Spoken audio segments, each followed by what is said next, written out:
Il-Qorti tal-Ġustizzja tal-Unjoni Ewropea tat importanza kbira lit-trasparenza tal-proċeduri ġudizzjarji billi tipprovdi kemm jista' jkun informazzjoni sabiex tiżgura li l-persuni interessati jkunu jistgħu jsegwu u jifhmu sew il-kawżi.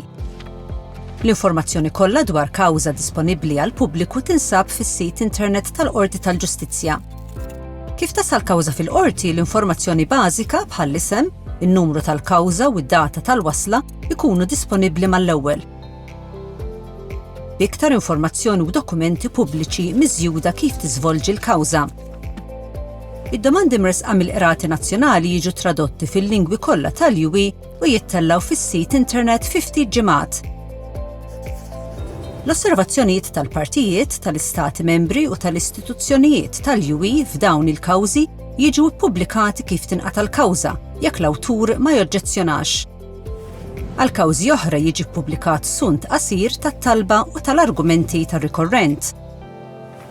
L-aġenda tal-qorti telenka s-seduti, il-konklużjonijiet u s-sentenzi kollha previsti fil-qorti fil-ġimgħat li jsegwu.